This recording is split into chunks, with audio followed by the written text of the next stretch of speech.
And again, I'm just, I say we're all a bunch of big kids trying to make a living.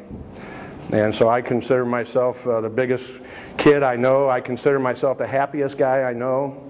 And the whole potholder thing, I think, kind of got blown out of proportion a little bit. I don't know. I've had a lot of people this morning say, talking about potholders.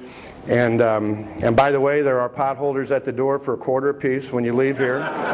So. But no, the potholder thing came about because it was about 8 years ago that I realized I was an entrepreneur. I never put two and two together prior to that. And as I look back in my childhood, even back to the time, I don't know, 6 years old, maybe 7, whatever, I always had a knack for making money. I just wanted to make money, and I thought, and you got the girls selling Girl Scout cookies and different things and so on. But I got a little potholder deal and started making potholders, and my relatives started saying, "Boy, those are cute, Tommy, and can I have one of those?" And I said, "Yeah," and it cost you $0.25. And so they gave me $0.25, and before I knew it, that was a pretty good deal. So I would make them, and I would go sell potholders door to door, and to make some money, because my family was very middle class.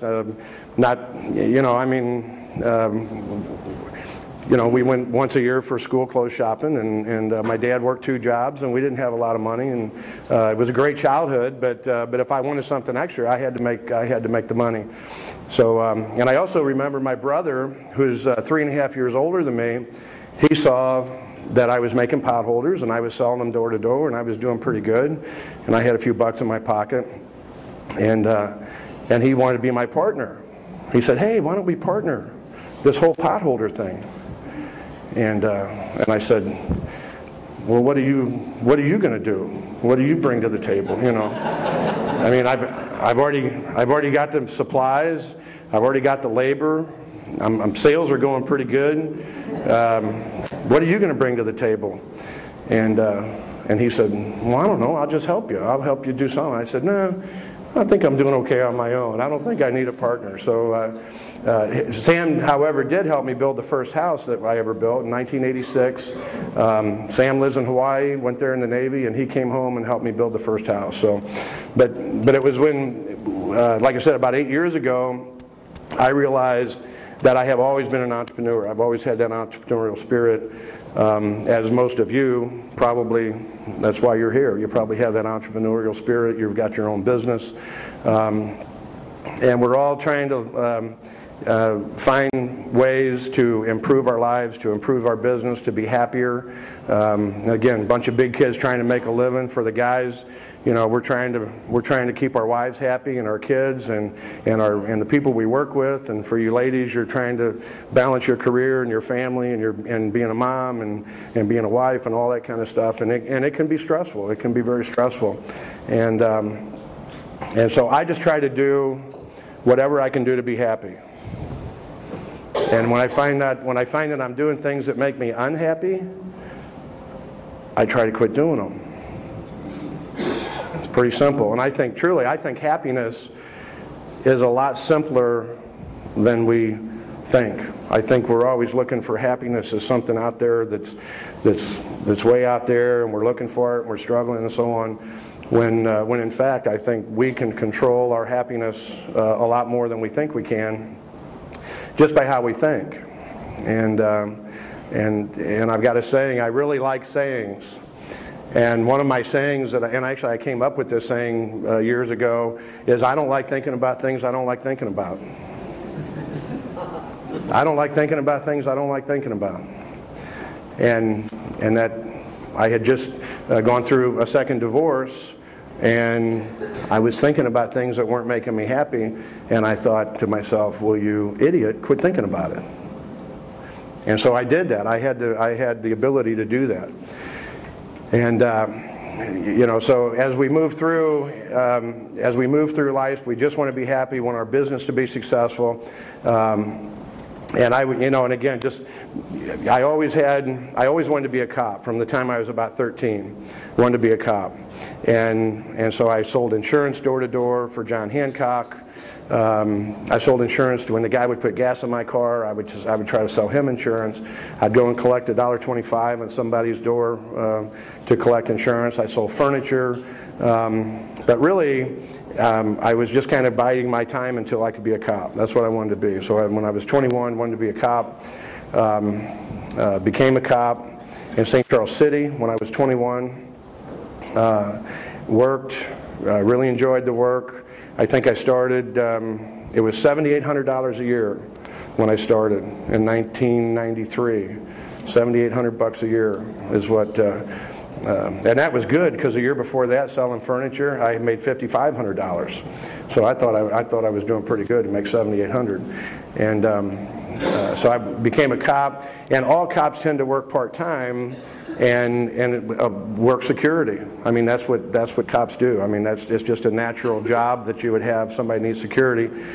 And I hated to work security. I was always bored working security, so I started a security company. And so I went out and found people that wanted to hire security officers, and so I started a company, hired the cops, charged a couple bucks an hour more than what I was paying them, and after a couple years of that, the police department decided that wasn't a real good idea. Maybe there could be the appearance of a conflict of interest, and so my security company went to the wayside. At the time, video games and pinball machines were really popular, and so I went to the bank and borrowed $5,000, and I went and bought a couple video games and pinball machines, and I knew a guy that owned a pizza place in town, and I knew another guy that owned a bar out in St. Peter's, and they let me put these machines in there, and that was going great until they broke down, and then I realized I had absolutely no idea how to fix these machines. And so I got out of that business, was able to pay the bank off for the bankers here. Always like to hear that. So anyway, it was in 1986 or 85 really. I was riding with and I was a sergeant, and I was riding with his guy and his brother, and he was building a house out in St. Peter's, and he was telling me about it, and he said, "Man, it's the neatest thing, boy. You do this and you do that," and I'm asking questions, well, where does the water come from, and how do you hook a sewer up, and do you hook the electric up before the sewer, or what do you do? And he said, "I don't know, but let me ask my brother. I'll find out. I'll tell you tomorrow."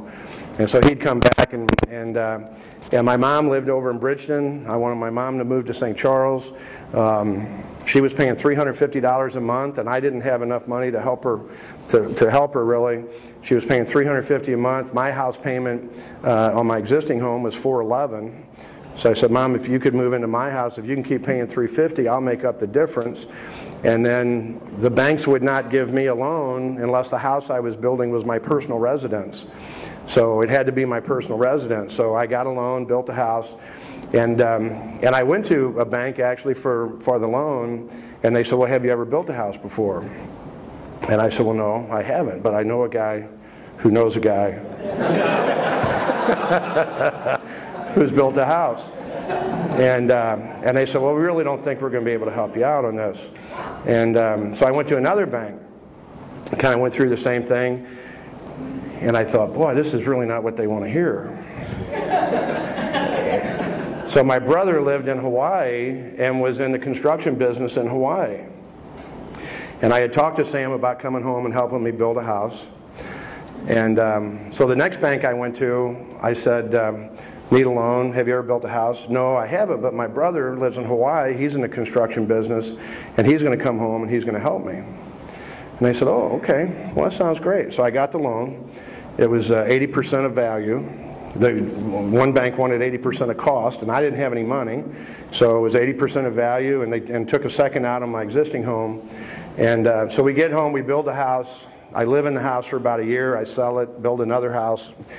And I saw the lady that helped at the bank, First National Bank, that helped me get that loan.